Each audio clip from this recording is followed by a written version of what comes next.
بسم اللہ الرحمن الرحیم۔ السلام علیکم ورحمۃ اللہ وبرکاتہ۔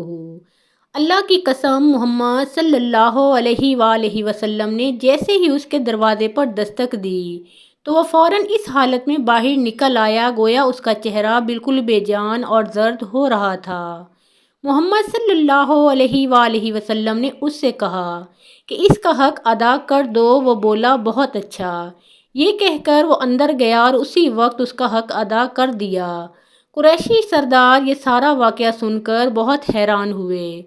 اب انہوں نے ابو جہل سے کہا، تمہیں شرم نہیں آتی؟ جو حرکت تم نے کی ایسی تو ہم نے کبھی نہیں دیکھی۔ جواب میں اس نے کہا، تمہیں کیا پتہ؟ یوں ہی محمد صلی اللہ علیہ وآلہ وسلم نے میرے دروازے پر دستک دی اور میں نے ان کی آواز سنی تو میرا دل خوف اور دہشت سے بھر گیا۔ پھر میں باہر آیا تو میں نے دیکھا کہ ایک بہت قد آور اونٹ میرے سر پر کھڑا ہے۔ میں نے آج تک اتنا بڑا اونٹ کبھی نہیں دیکھا تھا۔ اگر میں ان کی بات ماننے سے انکار کر دیتا تو وہ اونٹ مجھے کھا لیتا۔ کچھ مشرک ایسے بھی تھے جو مستقل طور پر آپ صلی اللہ علیہ وآلہ وسلم کا مذاق اڑایا کرتے تھے۔ اللہ تعالیٰ نے ان کے بارے میں ارشاد فرمایا ہے، یہ لوگ جو آپ صلی اللہ علیہ وآلہ وسلم پر ہنستے ہیں اور اللہ تعالیٰ کے سوا دوسروں کو معبود قرار دیتے ہیں، ان سے آپ صلی اللہ علیہ وآلہ وسلم کے لیے ہم کافی ہیں۔ ان مذاق اڑانے والوں میں ابو جہل، ابو لہب، عقبہ بن ابی معیط، حکم بن عاص بن امیہ جو حضرت عثمان غنی رضی اللہ تعالیٰ عنہ کا چاچا تھا، اور عاص بن وائل شامل ہیں۔ ابو لہب کی حرکات میں سے ایک حرکت یہ تھی کہ وہ حضرت صلی اللہ علیہ وآلہ وسلم کے دروازے پر گندگی پھینک جایا کرتا تھا۔ ایک روز وہ یہی حرکت کر رہا تھا کہ اسے اس کے بھائی حضرت حمزہ رضی اللہ تعالیٰ عنہ نے دیکھ لیا۔ حضرت حمزہ رضی اللہ تعالیٰ عنہ نے وہ گندگی اٹھا کر فوراً ابو لہب کے سر پر ڈال دی۔ اسی طرح عقبہ بن ابی معیط نبی کریم صلی اللہ علیہ وآلہ وسلم کے دروازے پر گندگی ڈال جایا کرتا تھا۔ عقبہ نے ایک روز آپ صلی اللہ علیہ وآلہ وسلم کے چہرہ مبارک کی طرف تھوکا۔ وہ تھوک لوٹ کر اسی کے چہرے پر آ پڑا۔ جس حصے پر وہ تھوک گرا وہاں کوڑ جیسا نشان بن گیا۔ ایک مرتبہ عقبہ بن ابی معیط سفر سے واپس آیا تو اس نے ایک بڑی دعوت دی۔ تمام قریشی سرداروں کو کھانے پر بلایا۔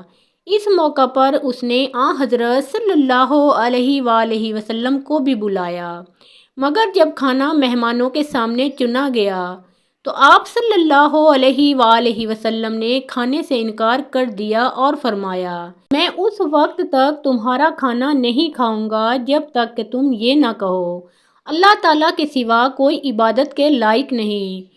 چونکہ مہمان نوازی عرب کے لوگوں کی خاص علامت تھی اور وہ مہمان کو کسی قیمت پر ناراض نہیں ہونے دیتے تھے، اس لیے عقبہ نے یہ کہہ دیا، میں گواہی دیتا ہوں کہ اللہ تعالیٰ کے سوا کوئی معبود نہیں۔ یہ سن کر آپ صلی اللہ علیہ وآلہ وسلم نے کھانا کھا لیا۔ کھانے کے بعد سب لوگ اپنے گھروں کو چلے گئے۔ عقبہ بن ابی معیط ابی بن خلف کا دوست تھا۔ لوگوں نے اسے بتایا کہ عقبہ نے کلمہ پڑھ لیا ہے۔ ابی بن خلف اس کے پاس آیا اور بولا، عقبہ کیا تم بے دین ہو گئے ہو؟ جواب میں اس نے کہا، خدا کی قسم میں بے دین نہیں ہوا، یعنی میں مسلمان نہیں ہوں۔ بات صرف اتنی سی ہے کہ ایک معزز آدمی میرے گھر آیا اور اس نے یہ کہہ دیا کہ میں جب تک اس کے کہنے کے مطابق توحید کی گواہی نہیں دوں گا وہ میرے ہاں کھانا نہیں کھائے گا۔ مجھے اس بات سے شرم آئی کہ ایک شخص میرے گھر آئے اور کھانا کھائے بغیر چلا جائے، اس لیے میں نے وہ الفاظ کہہ دیے اور اس نے کھانا کھا لیا، لیکن سچ یہی ہے کہ میں نے وہ کلمہ دل سے نہیں کہا تھا۔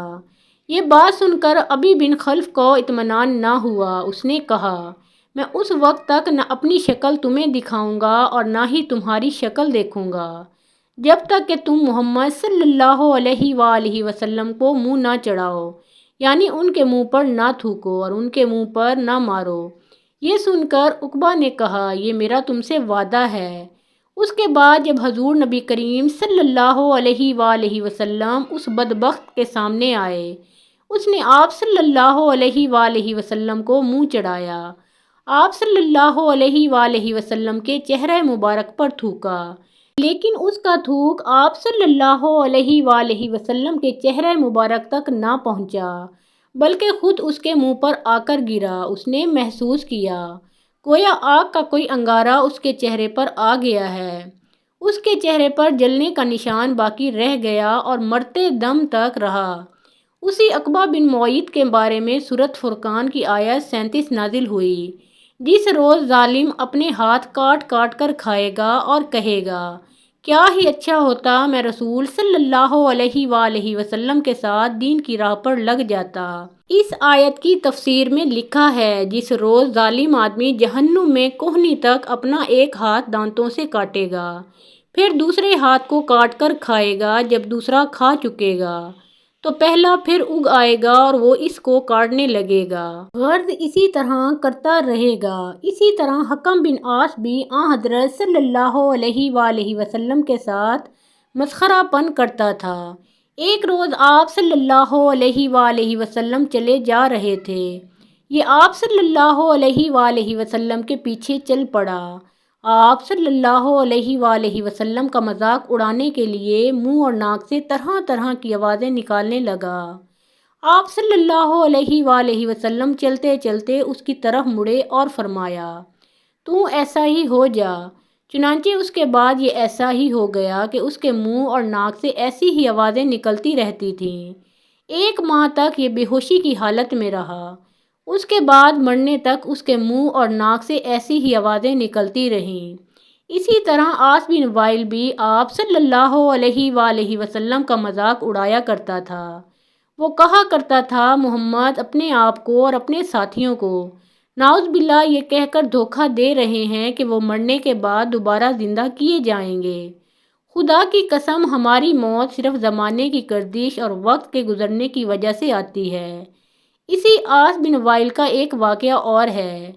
حضرت خباب بن ارت رضی اللہ تعالیٰ عنہ مکہ میں لوہار کا کام کیا کرتے تھے، تلواریں بناتے تھے۔ انہوں نے عاص بن وائل کو کچھ تلواریں فروخت کی تھیں، ان کی اس نے ابھی قیمت ادا نہیں کی تھی۔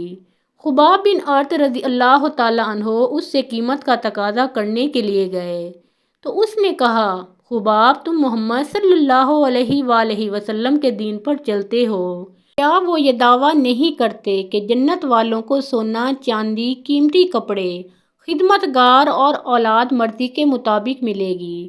حضرت خباب بن ارت رضی اللہ تعالیٰ عنہ بولے، ہاں یہی بات ہے۔ اب عاص نے ان سے کہا، میں اس وقت تک تمہارا قرض ادا نہیں کروں گا جب تک کہ تم محمد صلی اللہ علیہ وآلہ وسلم کے دین کا انکار نہیں کرو گے۔ محترم ناظرین، پیارے آقا محمد مصطفیٰ صلی اللہ علیہ وآلہ وسلم کا پیارا نام ایک بار کامنٹ سیکشن میں ضرور لکھیں۔